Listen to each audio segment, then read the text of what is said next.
Hello students, welcome back to our channel NEET Foundation 9th and 10th. My name is Sachina and I've done my masters in physics. अब देखो जितने भी new students आए हैं जो कि हमारी वीडियो को पहली बार देख रहे हैं, you can do one thing and वो क्या है, देखो आप वीडियो के नीचे देखेंगे तो आपको एक ऑप्शन मिलेगा, सब्सक्राइब का ऑप्शन मिलेगा। आप हमारे चैनल को सब्सक्राइब कर सकते हैं, ठीक है। एंड साइड में अगर देखेंगे तो आप बेल आइकन का आप दिखाई देगा, आपको बेल आइकन दिखाई देगा, उस पर क्लिक करके आप ऑल को सिलेक्ट कर सकते हैं। इससे होगा क्या, हमारे जितने भी वीडियोस हैं वो सारी की सारी आपको ऑन टाइम मिलती रहेगी एंड कोई भी वीडियो जो है वो आपकी मिस आउट नहीं होगी। एंड इसके अलावा हमारा टेलीग्राम ग्रुप भी है, नाम क्या है, NEET foundation class 9th and 10th, ठीक है। तो इस ग्रुप को भी आप ज्वाइन कर सकते हैं। इस ग्रुप में आपको डीपीपीएस मिल जाएंगे, हैंड रिटन नोट्स भी मिलेंगे, प्लस टाइप नोट्स भी आपको इसके मिलेंगे, ठीक है। एंड इसके अलावा आपको एमसीक्यू क्वेश्चंस भी आपको मिलते रहेंगे फॉर योर एग्जाम प्रिपरेशन।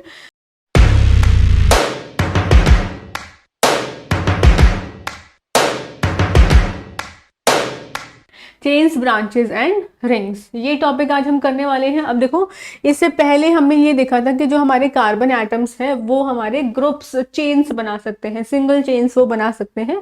और हमने क्या किया था, और हमने जो है वो इथेन, मीथेन, इथेन और प्रोपेन, इन तीनों का हमने स्ट्रक्चर बनाना सीखा था। और हमने देखा था, जैसे मैं आपको दिखाती हूँ प्रोपेन का, है ना। प्रोपेन का कुछ इस तरीके से बनता था। यहाँ पे हाइड्रोजन हर जगह पे चारों तरफ क्या लगता था, हाइड्रोजन लगता था, है ना। ये रहा, समझ में आया इतना। अब नेक्स्ट, अब हमें क्या करना है, चेन्स के अलावा, स्ट्रेट चेन्स के अलावा भी और काफ़ी सारे हमारे कार्बन कंपाउंड्स आपस में ज्वाइन हो सकते हैं। वो ब्रांचेस के फॉर्म में हो सकते हैं एंड वो ब्रांचेस किस तरीके से, इस तरीके से वो आपस में कंबाइन कर सकते हैं, है ना। तो यहाँ पे इस तरीके से चेन्स बन सकती हैं। तो अब हमें इनकी ब्रांचेस के बारे में और रिंग्स कैसे बन सकती हैं उनके बारे में देखना है। तो यहाँ पे देखो, इस टेबल में देखेंगे, अगर हम मीथेन का स्ट्रक्चर बना रहे हैं तो इसका सिर्फ यही स्ट्रक्चर पॉसिबल है।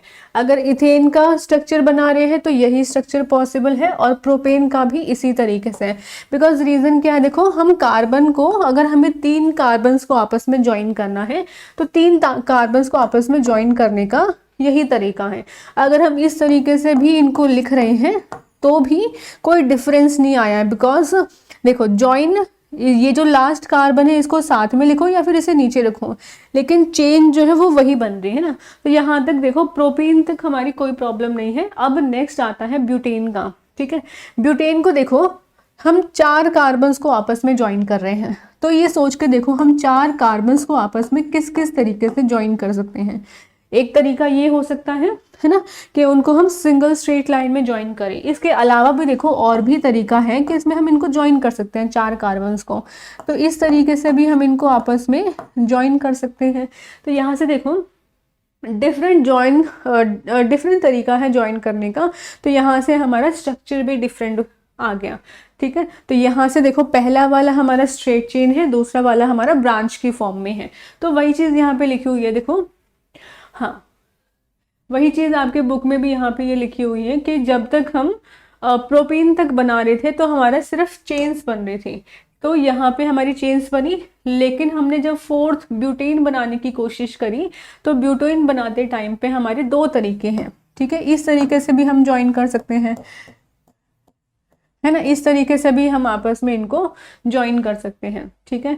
और इन दोनों स्ट्रक्चर्स में, ये दोनों स्ट्रक्चर्स हमारे किसके बने हैं, ब्यूटेन के बने हैं।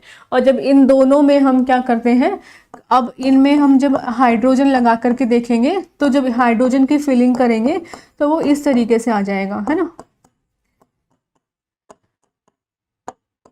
हाँ, ये हमारा बन गया इस तरीके से। अब यहाँ पे देखो, कार्बन काउंट करें कितने, 1 2 3 4, 4 कार्बन है एंड हाइड्रोजन 5 एंड ये 5, हाइड्रोजन कितने हो गए टोटल, 10 हो गया।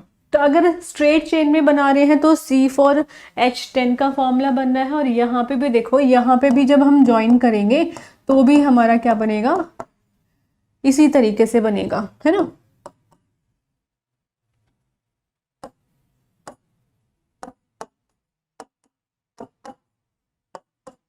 हाँ,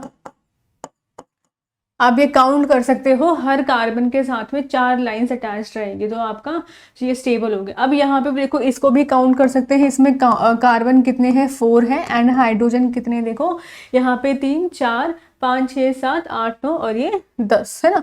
तो यहाँ पे भी हमारा क्या है, सेम फॉर्मूला बना है C4H10, और यहाँ पे भी हमारा बना है C4H10। देखो आपके बुक में भी ऐसे ही गिवन है। तो यहाँ पे ये देखो मीनिंग क्या हुआ कि हमारा डिफरेंट स्ट्रक्चर्स आए हैं, ठीक है, ये डिफरेंट स्ट्रक्चर्स आए हैं बेस, लेकिन दोनों का फॉर्मूला क्या है, हमारा सेम है। अब देखो दोनों का फॉर्मूला सेम है लेकिन स्ट्रक्चर सेम है ना, तो इनको हम क्या बोलते हैं, इनको हम बोलते हैं स्ट्रक्चरल आइसोमर्स, ठीक है। यानी कि हम ये कह सकते हैं कि ये दोनों जो है वो क्या है, स्ट्रक्चरल आइसोमर्स हैं, किसके हैं, ब्यूटेन की, बिकॉज हमने ब्यूटेन का बनाया है, ठीक है। In addition to straight and branched carbon chains, अब देखो हमने स्ट्रेट और ब्रांच्ड कार्बन चेन्स बनानी सीख ली, इसके साथ साथ कुछ कंपाउंड्स हमारे ऐसे होते हैं जो कि रिंग की फॉर्म में भी स्ट्रक्चर बनाते हैं। फॉर एग्जांपल देखो साइक्लोहेक्सेन, साइक्लो से आपको समझ में आ रहा होगा साइकिल यानी कि रिंग के फॉर्म में, और हेक्सेन यानी कि C6H12 हो गया यहाँ पे, ये है ना, C6H12 has the formula, cyclohexane का फॉर्मूला क्या है, C6H12 and the following structure. तो यहाँ पे देखो, यहाँ पे साइक्लो मीनिंग क्या हुआ कि यहाँ पे जो हमारे कार्बन एटम्स हैं वो क्या करेंगे, चेन की, एक रिंग की फॉर्म में अपना स्ट्रक्चर बनाएंगे, इस तरीके से रिंग की फॉर्म में बनाएंगे, और यहाँ पे हाइड्रोजन फिर आप फिलअप कर सकते हो। देखो ये वाला कार्बन चेक करो, हाँ ये देख सकते हो एक बार, हाँ ये वाला कार्बन जो है इसको देखो, इसके साथ में 2 लाइंस ऑलरेडी अटैच है, तो 2 हाइड्रोजन अटैच हो गए इस तरीके से, ठीक है। अब यहाँ पे ये वाला कार्बन देख लो, ये वाला कार्बन देख लो, इस पे 2 लाइंस ऑलरेडी अटैच है, तो 2 हाइड्रोजन यहाँ पे अटैच कर देंगे। ऐसे ये कार्बन है, इसके साथ में भी 2 हाइड्रोजन अटैच हो गए हैं, हाँ, तो हर एक के साथ में 2 हाइड्रोजन जो है वो अटैच हो जाएंगे,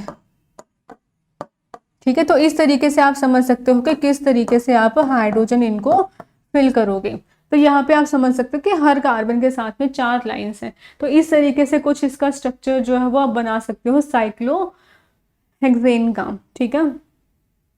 अब यहाँ पे देखो वो एटम, वो स्ट्रक्चर जिसमें कि सिर्फ कार्बन एटम्स हमने लगाए हैं उसको क्या बोलते हैं, कार्बन स्केलेटन, और जब हाइड्रोजन अटैच कर देंगे तो हमारा कंप्लीट मॉलिक्यूल जो है वो बन जाएगा साइक्लोहेक्सेन का, ठीक है। इतना चीज समझ में आया। अब देखो नेक्स्ट हमारा एक और आता है straight chain, branched chain are and cyclic carbon compounds all may be saturated और अनसैचुरेटेड, यानी कि ये जो हमारे स्ट्रेट कंपाउंड्स बन रहे हैं या फिर ब्रांच या फिर साइक्लिक बन रहे हैं कार्बन कंपाउंड्स, ये हमारे पूरी तरीके से सैचुरेटेड भी हो सकते हैं और ये हमारे अनसैचुरेटेड भी हो सकते हैं, यानी कि ये हमारे कंप्लीटली इनमें सिंगल बॉन्ड्स भी रह सकते हैं या फिर कहीं कहीं पे बीच में इनके डबल बॉन्ड्स भी आ सकते हैं। बिकॉज देखो जब तक अभी तक जितने भी हमने देखे हैं ब्रांचेस वाले और साइक्लिक वाले, उन सब में क्या था, स्ट्रेट चेन्स थे, उन सब में क्या था, सिंगल बॉन्ड थे। अब हम क्या कर सकते हैं, कुछ डबल बॉन्ड का एग्जांपल लेते हैं। जैसे डबल बॉन्ड का एक एग्जांपल लेंगे, बेंजीन। बेंजीन क्या है, अनसैचुरेटेड कंपाउंड है, ठीक है, अनसैचुरेटेड होगा ये। इसका स्ट्रक्चर देखो किस तरीके से बनता है, इस तरीके से 6 कार्बन्स होंगे एंड इसके 6 जो है वो हाइड्रोजन होंगे,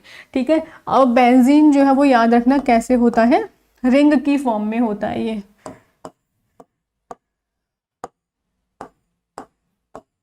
ठीक है। ये क्या है, रिंग की फॉर्म में होता है एंड ऑल्टरनेट कार्बन्स पे इनका हाइड्रोजन अटैच होता है। ऑल्टरनेट हर एक कार्बन पे इसका हाइड्रोजन जो है वो अटैच होता है और ऑल्टरनेटिवली इनका डबल बॉन्ड होता है, ठीक है।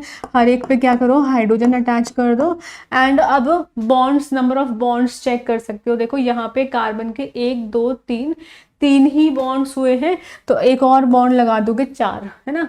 अब देखो ये वाला कार्बन हमारा कंप्लीट हो गया, इसके 4 बॉन्ड्स आ गए। अब इस वाले कार्बन को देखो 1 2 3 4, इसके 4 बॉन्ड्स ऑलरेडी है, 4 लाइंस ऑलरेडी, तो ये कार्बन है हमारा ऑलरेडी कंप्लीटेड है। अब इसको देख लोगे, ठीक है, इसको देख लोगे 1 2 3 ही बॉन्ड्स है, तो एक और ज्वाइन कर दो 4, इसके 4 बॉन्ड्स हो गए, ठीक है, 4 लाइंस हो गई। ये वाला कार्बन ऑलरेडी 4 लाइंस आ चुकी हैं, और इसको देखो 1 2 3, इसकी 3 ही लाइंस है, तो ऑलरेडी एक और यहाँ पे लाइन आ जाएगी।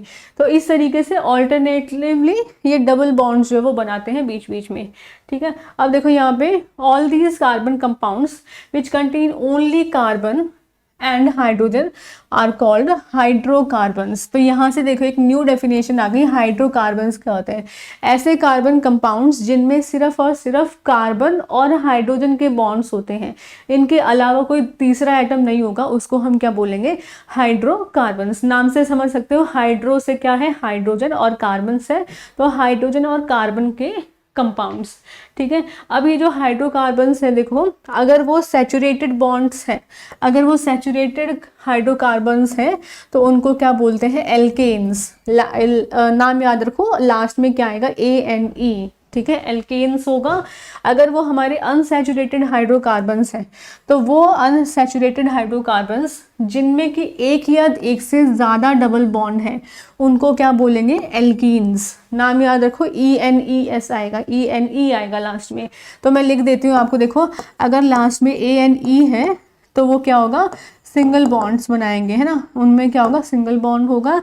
लास्ट में ENE है अगर, तो आपको पहचानने में फ़ायदा मिलेगा कि वो क्या होगा?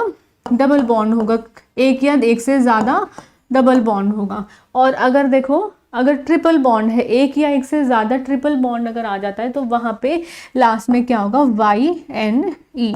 तो YNE दिख रहा है तो ट्रिपल बॉन्ड आ गया, ठीक है। तो क्या आ गया यहाँ पे? ये ट्रिपल बॉन्ड आ गया इसमें, ठीक है।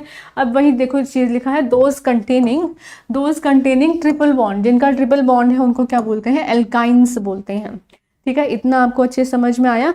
अभी तक कोई भी डाउट है तो आप उसमें कमेंट में कर सकते हो, कमेंट कर सकते हो, फिर आपको हम रिप्लाई करेंगे, ठीक है। एंड देखो आज हम इतना ही करेंगे, जो भी आपके क्वेश्चंस हैं वो आप डाउट्स लिखते जाओ साथ साथ में, एंड सारा प्रैक्टिस कर लो, ठीक है।